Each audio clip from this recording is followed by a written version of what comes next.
It's Tuesday, June 23rd, 2026, and I'm going to continue to have this flooding conversation in the city of Norfolk until someone hears me. There's a sinkhole there or something.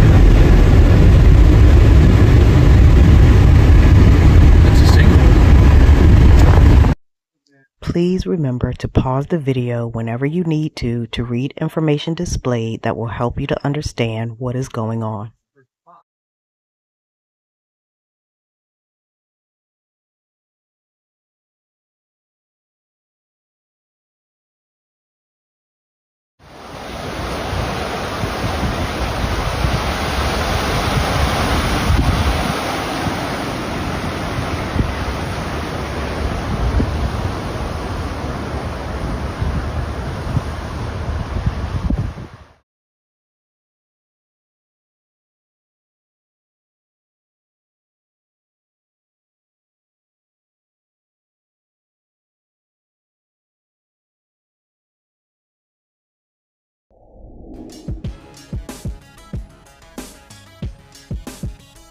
Welcome everybody to this community conversation on flooding.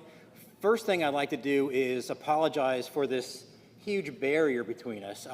For these community conversations, we prefer a more intimate setting where we can actually get together around the table and really just talk through some of the issues.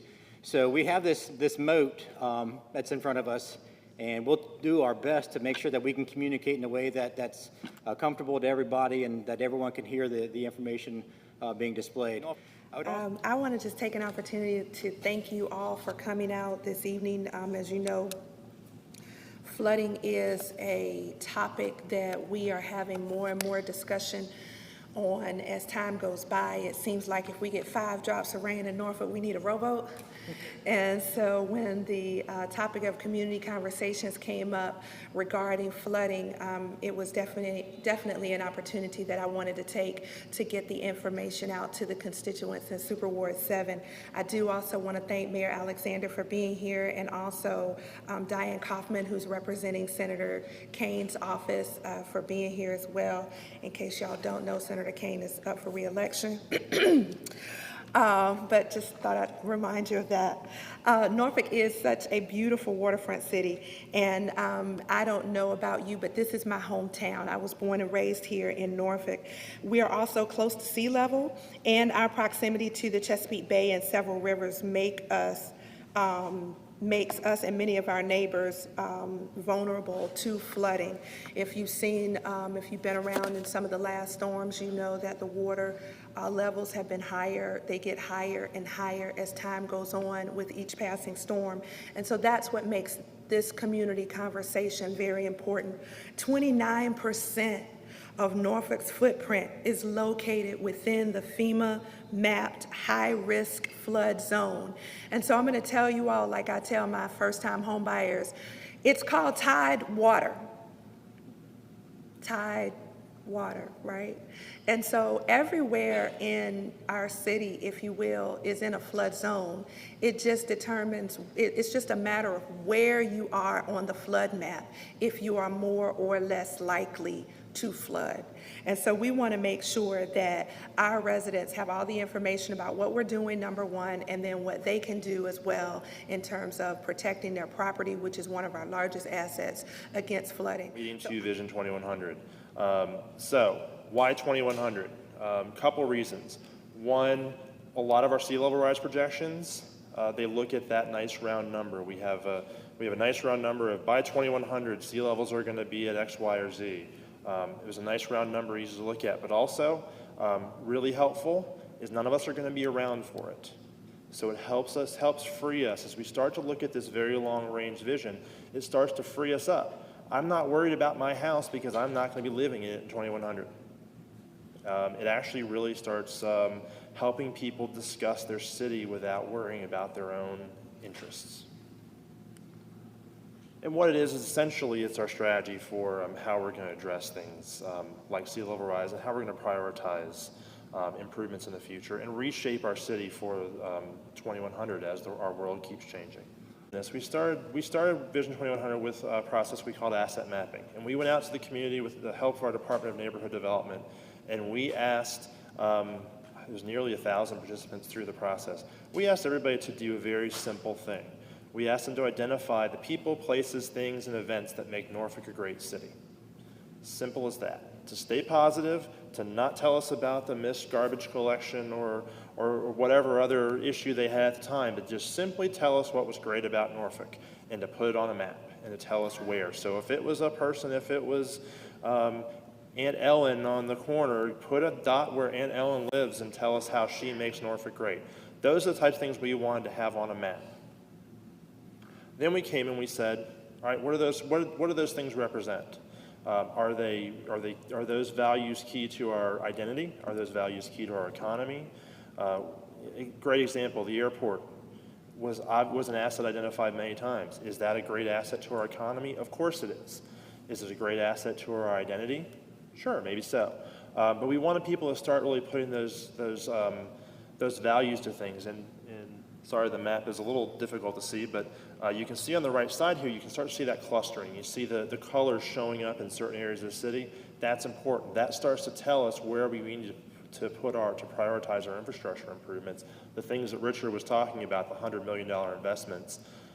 In a lot of respects, those are the areas that if we want to still be Norfolk in 2100, we need to make sure that we do what we can to keep those in place.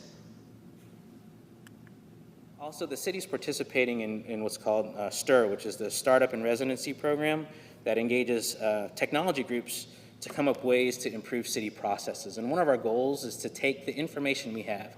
So we have tons of data. We know approximately how high the street is. We know where your house sits on the land. We know what the flood level will be. We know if we have this much wind or this much rain or this kind of storm event, this is where the flood water will be. We have all this stuff planned out. We know it, but we don't have it all consolidated together where it matters to you. Okay? It might matter to me because I can read it, but if you can't read it or you can't see it, it doesn't matter.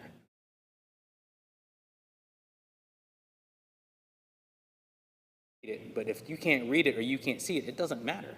The information isn't useful to the public. And so our hope is to come up with a group that can take this information that we have and make it something that you can understand.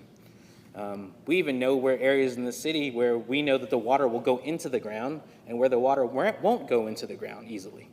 Okay? And we're trying to take all that information together and say, okay, here's a house. If we get a bad rain event, this is what your house would look like if it floods. Okay? And all this information is available. This is how much it would cost to repair the flood damage. That's actually available on the FEMA website right now. So if you get about an inch of water in your house, it'll cost, in flood damage, it'll be anywhere between $15,000 to $25,000 worth of damage just to repair. Okay? We take that information, we say, okay, these are some things that you can do. All right? Can I plant a garden that can take the water? Okay, well, let's find out. We have maps that say, well, is your land good enough to do that? Maybe, maybe not. Okay, do you have a garden? You know, how's the storm drains? Do they back up? What things can you do? So our goal is to take that information, kind of put it in a fashion that the public can read and you can make an informed decision. And so we're really working with a group, or well, we're not working with a group. They're going to come up with proposals and hopefully come up with ideas to share this information with the city. If it's onesie, twosies, houses here and there, that's all we can do. But if we, again, knowing that, so there was federal legislation just passed called the Disaster Recovery Reform Act, which is changing the way FEMA's looking at it, and they're more willing to put more money up front in mitigation measures, what we're trying to do, so they can spend less money in recovery in the future, which makes perfect sense. But did that answer your question? I'd like to make a comment, and then I'll ask my question. First, thank you all for focusing on flooding. I've lived in Norfolk for 20 years. I live in a neighborhood that has significant flooding, and I also live right on the river. And we've made many, many complaints about problems, especially on our street with flooding over the years. And we kind of got to the point where we're like, the city doesn't care, we're just going to have to make do. So I'm grateful that we are investing so much time, energy, and effort into doing something about flooding. One comment I'd like to make, though, is, especially in response to the answer you just gave, is that I think it's a mistake when you are looking at Vision 2100 to think in terms of people not being in their homes at that time. Because for a huge part of the population, land ownership is really important. And even though I won't be living in my house, I want to be able to pass my land on to my children, because that's a critical piece to wealth building. And I know poverty elimination is another big part of what the city is working to do relative to resilience. My question is more about how you all are moving forward with seeking funding for some of these projects. Lots of really great ideas. I love that you all are using the asset mapping and to determine which priorities to, or what properties to make priority and which ones to preserve. But I'm concerned about whether we are trying to fit what we think the city needs into a grant application so we get the award versus focusing on what does the city need to preserve itself, not just in terms of the flooding, but also the economic and the social piece, and then looking for funding that matches what we need. You know, for example, with St. Paul's, I know that there's lots of movement. They're going to be moving folks out soon, and the grant hasn't even been secured yet. And so I think the level of transparency that you all are providing now is great, but the question is, how do you prioritize in a way that you're seeking funding that matches what the city needs and not trying to sort of find things in the city where we can do stuff and then making it fit a grant? Sure. Okay. Thank you. You're welcome. So I'm going to assume everyone heard that question, and so the question had to do with funding, how we're going about looking for funding. How do those funding opportunities really match our true needs of the community? Does that sum it up correctly? So I can tell you that we continuously research and pursue mitigation grant, FEMA and otherwise. Christine, I don't want to put you on the spot, but would you be willing to talk from an Office of Resilience perspective on the ways that we either sought HUD funding or other types of funding opportunities? Sure, thank you, Jim. Let me come up so everybody can hear me. Thanks, Christine. Again, this is Christine Morris, our Chief Resilience Officer. Thank you again.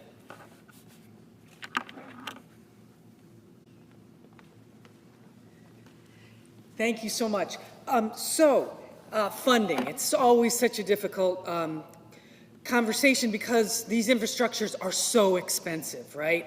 You saw Richard's slide about, you know, the cheap stuff's $8 million, the expensive stuff's $200 million. So we need partners, and we're looking for partners everywhere we can find them. And our position is we have to make sure that all of our citizens across this city that we continue to reduce the risk to flooding to every neighborhood. And so what we try to do is match our interests with the funders' interests. So with the Ohio Creek project that we were awarded, that was a HUD grant that was looking for us to work in a low-income neighborhood with public housing. So we chose 2 neighborhoods to take to that. That was the neighborhood in Chesterfield Heights and Grandy Village, and also the neighborhood in St. Paul's. We were awarded money for the Chesterfield Heights and Grandy Village. We're working with the Navy through the through something called a joint land use study to identify projects that matter to the Navy, to see if they will help us mitigate flooding in areas that are matter to them. We saw the big coastal storm risk management study interventions. The Army Corps and the federal government's very interested in helping cities that flood from the waterways, from rivers and from the bay. And so we have just completed that study, and the next step in that is to seek funding from Congress to begin to implement that study. We continue to look for grants to do green infrastructure with organizations like the EPA, because they like green infrastructure. So to your point, we can't, we have to work with the partners that have money in the way that they want to award money, but we don't let that drive us, right? We have a big plan, and then we look for the partners that fit our plan. And then we look for the partners that fit our plan in different areas of the city. It's going to be a long-term effort, but we are continuously doing it. We're getting ourselves ready all the time. And so far, we've been pretty successful. I think what we have achieved is that Now everybody at the federal and the state level know Norfolk, and we are looking for them now to invest in Norfolk, and we are now ready for them to invest in Norfolk.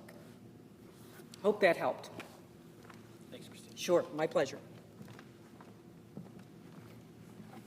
Any other questions? There is an effort to address flooding around The Hague, which of course has been a problem throughout the years in Norfolk, but there are other smaller projects in neighborhoods as well. It doesn't take much rain or wind to cause flooding in the city of Norfolk, and that's why City Manager Chip Filer is proposing funding a number of projects to address flooding. The proposed budget does address a number of things that we believe will move the city forward. This week, Filer outlined his budget proposal to the City Council, and it includes $5 million on a number of neighborhood projects. This map shows where they are, including things like improved drainage in East Ocean View, drainage improvements off of Chesapeake Boulevard in Bayview, and drainage improvements in Glen Rock. We must remain committed to these small but meaningful flooding projects as we move forward with flood maintenance in the city. In addition, the city is in the midst of a $2.6 billion project to address flooding in the most vulnerable areas like The Hague and areas around the Elizabeth River. The funding is coming from the state, federal government, and requires the city to pay $93 million a year. It will include 8 miles of flood walls, 1 mile of levees, 11 tide gates, and 10 pump stations. While city leaders say the project is very much needed to protect the city, it does put a strain on determining which other projects to fund. It has been challenging, recognizing that we may have about $93 million that we have to allocate towards the flood wall every year for the next decade. And that puts a threshold for additional capital projects and additional debt that we can issue for other capital projects. And so we're trying to be very strategic and meaningful. But the important and needed work goes on as now city council members will review the budget proposal before voting in May. In Norfolk, Brendan Ponton, News 3.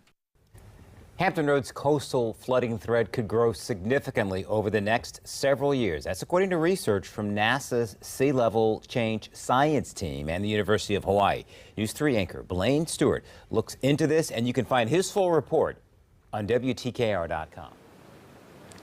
Connor, yes, I can hear you. I hope you guys can hear me. Like you mentioned, I was earlier at The Hague, but right now I'm at the intersection of Hampton Boulevard and Magnolia Street, where if you can see on both sides of the road, in theory, the water levels have risen to the point where in theory they're impassable, but unfortunately that's not stopping from drivers from attempting to drive through these roadways. You're going to see a couple cars passing to my left right now, and if you look over to my right behind me, there's actually a few young fellas out here paddleboarding. Now, 13 News Now does not recommend that, but I think that just shows the severity to how high these water levels have risen at this moment. A few residents in this area say tidal flooding has gotten bad, but not essentially to the point where they're seeing today, where several roads have been blocked off. We actually saw a Hampton Transit bus had to make a complete detour because essentially it was just unsafe for it to pass through these high levels.